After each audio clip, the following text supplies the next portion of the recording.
ഈ പുഴയും കടന്ന സീരിയലിന്റെ ഇനി വരാൻ പോകുന്ന എപ്പിസോഡ് റിവ്യൂ ആണ് പറയുന്നേ.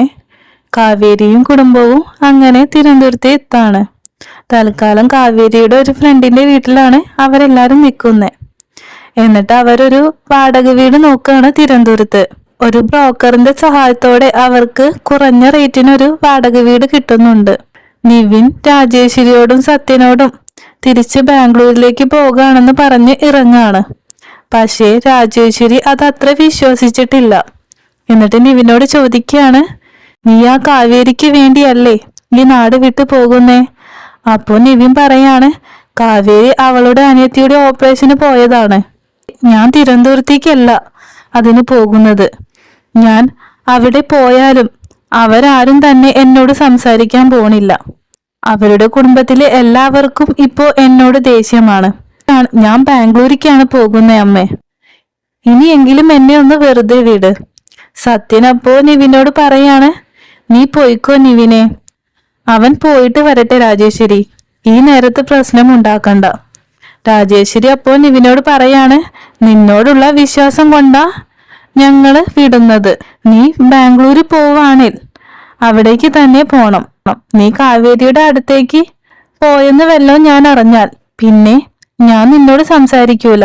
നിവിനപ്പോ മനസ്സിൽ പറയാണ്, നീ ഇപ്പോ മിണ്ടാതെ ഇരിക്കുന്നതാ നല്ലത് നിവിനെ. എന്നിട്ട് പിന്നെ അച്ഛനോടും അമ്മയോട് യാത്ര പറഞ്ഞ് നിവിൻ തിരുവനന്തപുരത്തേക്ക് പോവുകയാണ്. നിവിൻ ശരിക്കും കാവേരിയുടെ അടുത്തേക്കാണ് പോകുന്നത്. കാവേരിയും കുടുംബവും തിരുവനന്തപുരത്ത് എവിടെയാണ് വാടകയ്ക്ക് നിൽക്കുന്നത് എന്നൊക്കെ അറിയാനാണ് നിവിൻ പോകുന്നത്. ജയബാലൻ തിരുവനന്തപുരത്തേക്ക് പോകുകയാണ്. കാവേരിക്കും കുടുംബത്തിനും ഒരു വാടക വീട് കിട്ടുന്നുണ്ട്. എന്നിട്ട് അവരെല്ലാരും വാടക വീട്ടിലേക്ക് മാറുകയാണ്. പക്ഷെ അവരവിടെ എത്തി ഡോറ് തുറന്നപ്പോ ജയബാലനെ കണ്ട് അവരെല്ലാരും ഞെട്ടാണ്. ജയബാലൻ നാട്ടുകാരുടെ മുമ്പിൽ നാണം കെട്ടതിന്റെ പക വീട്ടാണ് കാവേരിയോടും കുടുംബത്തോടും. ജയബാലൻ കയ്യിലൊരു വാളും പിടിച്ച് അവരോട് പറയാണ്, എന്റെ മോളുടെ കല്യാണം എന്റെ വലിയൊരു സ്വപ്നമായിരുന്നു. നാട്ടുകാരുടെ മുമ്പിൽ നല്ല രീതിയിൽ നടത്തണം എന്നാ ഞാൻ ആഗ്രഹിച്ചത്. അപ്പോ നിങ്ങൾ എന്റെ മോളുടെ കല്യാണത്തിന്റെ അന്ന് പോലീസിനെ കൂട്ടി വന്ന് എന്റെ സന്തോഷവും എല്ലാം നശിപ്പിച്ചു. ഇപ്പോ എന്റെ നാട്ടില് എനിക്ക് തലയുയർത്തി നടക്കാൻ പറ്റാത്ത അവസ്ഥയിലാക്കി നിങ്ങള്. ഇത്രയൊക്കെ ചെയ്തിട്ട് നിങ്ങളെല്ലാവരും ഇവിടെ വന്ന് സന്തോഷിച്ച് ജീവിക്കാന്ന് കരുതണ്ട. ഞാൻ വെറുതെ വിടൂല. നിങ്ങളെ കുടുംബത്തോടെ നശിപ്പിക്കാനാണ് ഞാൻ വന്നത് എന്നൊക്കെ പറഞ്ഞ് ജയബാലൻ ആ വാടക വീട്ടിൽ നിന്നും ഇവരെ ഒഴിപ്പിക്കുകയാണ്. ജയബാലൻ ഹൗസ് ഓണറിനെ കയ്യിലെടുത്ത് ഇവരുടെ കുടുംബത്തെ പറ്റി വളരെ മോശമായി ഒക്കെ പറഞ്ഞു കൊടുത്ത് കാവേരിയെയും കുടുംബത്തെയും ആ വാടക വീട്ടിൽ നിന്ന് ഒഴിപ്പിക്കുകയാണ്. എന്നിട്ട് ജയബാലൻ അവരോട് പറയാണ്, ഇനി മുതൽ ഓരോ നിമിഷവും നീയും നിന്റെ കുടുംബത്തിലെ ആരും തന്നെ സമാധാനത്തോടെ ജീവിക്കൂല. തിരുവനന്തപുരത്ത് നിങ്ങൾ എവിടെ വാടക വീട് നോക്കിയാലും നിങ്ങൾക്കത് കിട്ടൂല. ഞാൻ അതിന് സമ്മതിക്കുകയുമില്ല. നിങ്ങളെല്ലാവരും ഒന്നുമില്ലാതെ നടുറോട്ടിൽ നിൽക്കുന്ന എനിക്ക് കാണണം. തിരിച്ചു നാട്ടിലേക്ക് വരാനും നോക്കണ്ട. അവിടേക്ക് വന്ന ഞാനായിരിക്കും നിങ്ങളെ കൊല്ല. എന്നെയും കുടുംബത്തെയും നാട്ടുകാരുടെ മുമ്പിൽ നാണം കെടുത്തി ഇവിടെ സൂക്ഷിച്ച് ജീവിക്കാമെന്ന് കരുതണ്ട. ഞാൻ അതിന് അനുവദിക്കൂല എന്ന് പറഞ്ഞ് അവരോട് പോകാൻ പറയാണ് ജയബാലൻ. അവരിനി എന്ത് ചെയ്യുമെന്നറിയാത്ത അവസ്ഥയിലാണ് നിൽക്കുന്നേ. ജയബാലൻ അവരെവിടെ വാടക വീട് നോക്കിയാലും അത് തകർക്കാൻ വേണ്ടി നിൽക്കുകയാണ്.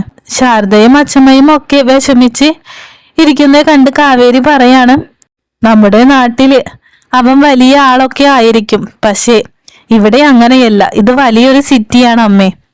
നാട്ടില് ജയബാലിനെതിരെ നിൽക്കാൻ നമ്മുടെ കൂടെ ആൾക്കാരുണ്ടായിരുന്നു.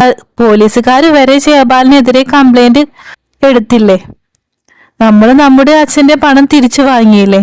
ആ ടൈമിലും ജയബാലിന് ഒന്നും ചെയ്യാൻ പറ്റിയില്ലല്ലോ.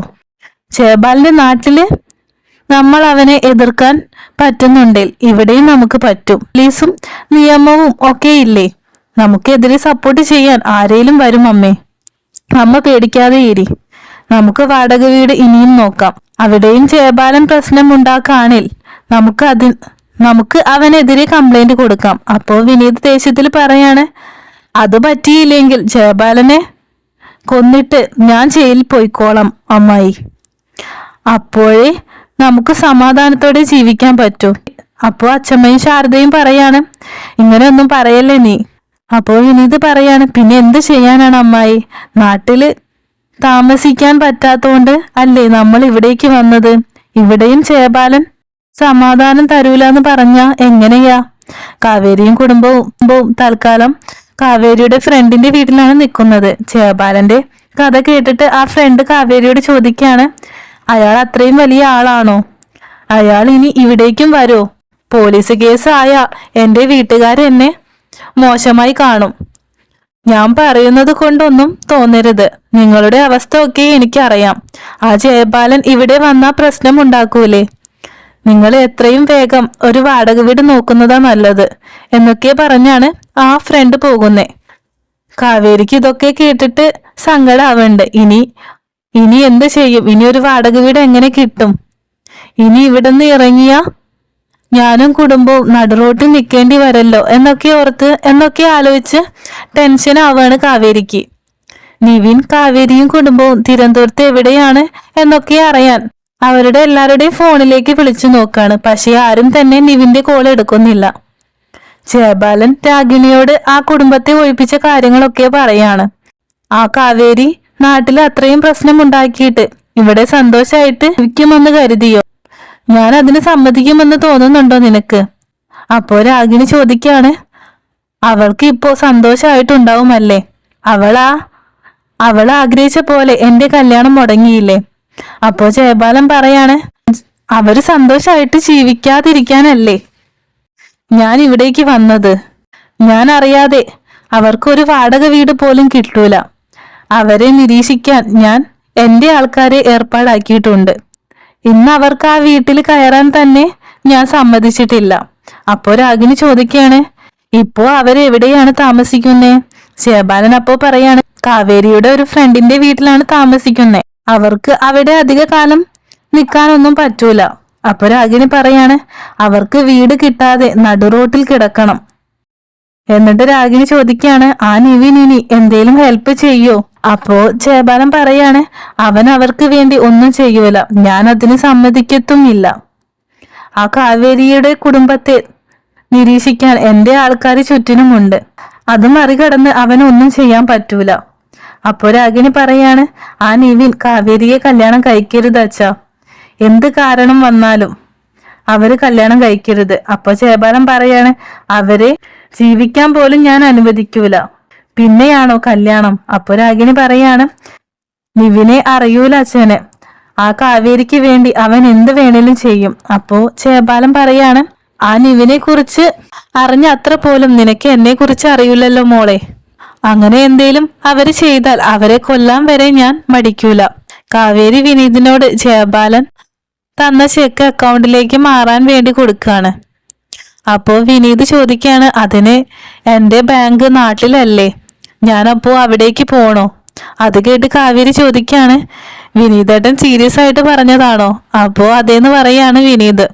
കാവേരി അപ്പോ പറഞ്ഞു കൊടുക്കാണ്, അക്കൗണ്ട് ഏത് ബാങ്കിലായാലും കുഴപ്പമില്ല വിനീതേട്ടാ, ഇവിടുത്തെ ഏത് ബ്രാഞ്ചിൽ പോയാലും ചെക്ക് മാറാൻ പറ്റും. ഇത് ശരിക്കും വിനീതേട്ടനെ അറിയൂലേന്ന് ചോദിക്കാണ് കാവേരി. ചെക്ക് ബാങ്ക് പോയി മാറ്റാൻ അറിയില്ലേ വിനീതേട്ടനെ? അപ്പോ വിനീത് പറയാണ്, ഞാൻ ഇതുവരെ ചെയ്തിട്ടില്ല, ഞാൻ ബാങ്ക് പോയി ചോദിച്ചോളാം കാവേരി. അപ്പൊ കാവേരി പറഞ്ഞു കൊടുക്കാണ്, ബാങ്കിലെ ചെലാനുണ്ട്, അതില് പിൻ നമ്പറും എമൗണ്ടും കറക്റ്റ് ആക്കിയിട്ട് എഴുതി കൊടുത്താൽ മതി. അപ്പോ വിനീത് പറയാണ്, നീ ഇങ്ങനെയൊക്കെ പറഞ്ഞാൽ എനിക്ക് മനസ്സിലാകൂല, ഞാൻ ബാങ്ക് പോയി ചോദിച്ച് ചെയ്തോളാം ഒക്കെ എന്ന് പറഞ്ഞ് ആ ചെക്കും വാങ്ങി ബാങ്കിലേക്ക് പോകുകയാണ് വിനീത്. കാവേരിയും ഗംഗയും വിനീതിനെ ബാങ്കിലേക്ക് പറഞ്ഞയച്ച ടെൻഷനിൽ ഇരിക്കുകയാണ്. എന്നിട്ട് കാവേരി ഗംഗയോട് പറയാണ്, വിനീതേട്ടൻ അത് സൂക്ഷിച്ചൊക്കെ ചെയ്തോളും ഗംഗേച്ചി, നമ്മൾ ടെൻഷൻ അടിക്കണ്ട. കാവേരിയും ഗംഗയും ഓൺലൈൻ വഴി ഒരു വാടക വീട് നോക്കുകയാണ്. എന്നിട്ട് ആ വാടക വീട് അന്വേഷിക്കാൻ വേണ്ടി അവിടേക്ക് പോയപ്പോ അവിടെയും ജയപാലൻ വന്ന് അത് മുടക്കാണ്. അവരന്വേഷിക്കുന്ന ഓരോ വാടക വീടും ജയപാലൻ വന്ന് മുടക്കാണ്. കാവേരിക്കും ഗംഗയ്ക്കും ഇനി എന്ത് ചെയ്യുമെന്ന് അറിയാതെ സങ്കടത്തിൽ ഇരിക്കുകയാണ്.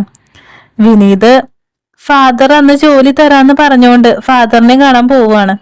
ഫാദർ പറയാണ്, നിന്റെ കാര്യം ഞാൻ ഇവിടെ സംസാരിച്ചിട്ടുണ്ട്, നിനക്ക് ഓർഡർ തരാൻ ഒരു പ്രശ്നവുമില്ല. പക്ഷെ ചെറിയൊരു പ്രോബ്ലം ഉണ്ട്, ഇവിടെ തയ്ക്കാനുള്ള ഇടമില്ല. നിനക്ക് നിന്റെ സ്ഥലത്ത് തയ്ക്കാൻ പറ്റുമോ? അപ്പൊ വിനീത് പറയാണ്, അതിനുള്ള സാഹചര്യമൊന്നും ഇപ്പോ ഇല്ല. ഇവിടെ എന്തേലും ഒരു ചെറിയ റൂമുണ്ടേൽ അത് മതി, ഞാൻ അവിടെ തയ്ച്ചോളാം. അപ്പൊ ഫാദർ പറയാണ്, ചെറിയ റൂം തരാൻ പ്രശ്നമുണ്ടായിട്ടല്ല വിനീതേ, തയ്ക്കുമ്പോ ശബ്ദം ഉണ്ടാവൂലേ, അതാണ് ഇവിടെ എല്ലാവർക്കും പ്രശ്നം. വലിയ വലിയ കമ്പനി ഓർഡർ എടുത്തോളാം എന്ന് പറഞ്ഞതാ, അവർക്ക് കൊടുത്താലോ എന്നൊക്കെ ഇവിടെ ഉള്ളവർ ചിന്തിച്ചിട്ടുണ്ട്. എന്തിനാ ഇങ്ങനെ ചോദിച്ചു വരുന്നവർക്ക് കൊടുക്കുന്നേ എന്നൊക്കെയാണ് പറയുന്നേ. ഞാൻ അതാ നിന്നോട് പറഞ്ഞേ, നീ ഒരു കട വാടകയ്ക്ക് നോക്ക്, ഓർഡർ ഞാൻ തരാം. നീ ഒരു ടൈലറിംഗ് ജോലി ചെയ്യുന്ന ആളല്ലേ, നിനക്ക് എന്തായാലും ഈ മാസമോ അല്ലെങ്കിൽ അടുത്ത മാസമോ ഒരു കട തുടങ്ങുക തന്നെ വേണ്ടേ? അതുകൊണ്ടാ ഞാൻ പറഞ്ഞേ, നീ ആദ്യം ഒരു കട നോക്ക്. ഞാൻ ബാംഗ്ലൂർ പോയി തിരിച്ചു വരുമ്പോ നിനക്ക് ഓർഡർ തരാം. നീ കട റെഡി ആയിട്ട് എന്നെ വിളിച്ചാ മതി, ഓർഡർ നിനക്ക് തന്നെ ഞാൻ തരുള്ളൂ. അത് കേട്ട് വിനീതിന് കുറച്ച് സമാധാനാവുന്നുണ്ട്. കാവേരിയുടെ ഫ്രണ്ട് വന്ന് കാവേരിയോടും ഗംഗയോടും പറയാണ്, ഞാൻ പറയുന്നത് കൊണ്ടൊന്നും തോന്നരുത്, 1-2 ദിവസം നിങ്ങൾക്ക് ഇവിടെ താമസിക്കാം. അത് കഴിഞ്ഞാ എന്റെ വീട്ടുകാർ വരും, അവര് വന്നാ പ്രശ്നമുണ്ടാക്കും. ഈ 2 ദിവസത്തിനുള്ളിൽ ചേബാലൻ ഇവിടേക്ക് വരാതിരുന്നാ മതി. ചേബാലൻ ഇവിടേക്ക് വന്ന പ്രശ്നമുണ്ടാകൂലേ, എന്റെ വീട്ടുകാരുടെ അടുത്തുനിന്ന് എനിക്ക് ചീത്ത കേൾക്കും, അത് പിന്നെ വലിയ പ്രശ്നമാകും. അതാ ഞാൻ പറഞ്ഞേ. അപ്പൊ ഗംഗ ആ ഫ്രണ്ടിനോട് സോറി പറയാണ്, നിന്റെ പ്രശ്നം എന്താണെന്ന് എനിക്ക് മനസ്സിലാകും, നാളെ ഒരു ദിവസം കൂടി തന്നാ മതി, അതിന്റെ പിറ്റേ ദിവസം ഞങ്ങൾ ഇവിടുന്ന് പോയിക്കോളാം. വീട് കിട്ടിയില്ലെങ്കിലും ഞങ്ങൾ ഇവിടുന്ന് ഇറങ്ങും, നീ പേടിക്കണ്ട. അപ്പോ ആ ഫ്രണ്ട് ഗംഗയോട് സോറി പറയാണ്. അപ്പൊ ഗംഗ പറയാണ്, നീ ഇത്രയും ചെയ്തത് തന്നെ വലിയ കാര്യമാണ്, ഞങ്ങളാണ് നിന്നോട് സോറി പറയേണ്ടത്. എന്നിട്ട് ഗംഗ വിനീതിനെയും കാത്ത് ഇരിക്കുകയാണ്. വിനീത് വന്ന് ഗംഗയോട് ഫാദർ ഓർഡർ തരാന്ന് പറഞ്ഞ കാര്യങ്ങളൊക്കെ പറയാണ്. ഒരു കട സെറ്റായാൽ നമുക്ക് നമ്മുടെ പ്രശ്നമൊക്കെ തീരും. ഗംഗ വിഷമിച്ചിരിക്കുന്നേ കണ്ട് വിനീത് ചോദിക്കുകയാണ്, എന്ത് പറ്റി, വാടക വീട് നോക്കാൻ പോയിട്ട് എന്തായി? അപ്പൊ ഗംഗ സങ്കടത്തിൽ പറയാണ്, നമുക്കിനി വീട് കിട്ടുമെന്ന് തോന്നുന്നില്ല, ആ ജയപാലൻ എല്ലാം വന്ന് മുടക്കാണ്. അത് കേട്ട് വിനീതിനും ദേഷ്യം വരികയാണ്. ഗംഗ സങ്കടത്തില് വിനീതിന്റെ തോളത്ത് ചാരി പൊട്ടിക്കരയാണ്. വിനീത് എന്നിട്ട് ഗംഗയെ ആശ്വസിപ്പിക്കുന്നൊക്കെയുണ്ട്, എല്ലാം ശരിയാകും, നീ വിഷമിക്കാതെ ഇരി. അപ്പൊ ഗംഗ പറയാണ്, എനിക്ക് സഹിക്കാൻ പറ്റുന്നില്ല വിനീതേട്ടാ, എന്റെ അനിയത്തിമാരെ എനിക്ക് നോക്കാൻ പറ്റുന്നില്ല, ഞാനാണ് അവരെ ഒക്കെ നോക്കേണ്ടത്, അവര് കഷ്ടപ്പെടുന്നത് എനിക്ക് കണ്ടു നിൽക്കാൻ പറ്റുന്നില്ല. വിനീത് അപ്പോ ഗംഗയെ ആശ്വസിപ്പിക്കുകയാണ്. പിറ്റേന്ന് കാവേരിയും വിനീതും ഗംഗയും കൂടി നരന്റെ വീട്ടിലേക്ക് പോവാണ്. അവിടെ ഒരു വാടക വീട് ഉണ്ടെന്ന് അറിഞ്ഞിട്ടാണ് അവരെല്ലാരും കൂടി അങ്ങോട്ട് പോകുന്നേ. കാവേരി ഈ വീട് കണ്ടിട്ട് മുന്നെപ്പോഴോ വന്ന പോലെ ഒരു ഫീല് തോന്നാണ്. അപ്പോ വീഡിയോ ഇഷ്ടപ്പെട്ടാൽ ലൈക്ക് ചെയ്യാനും ഷെയർ ചെയ്യാനും സബ്സ്ക്രൈബ് ചെയ്യാനും മറക്കല്ലേ.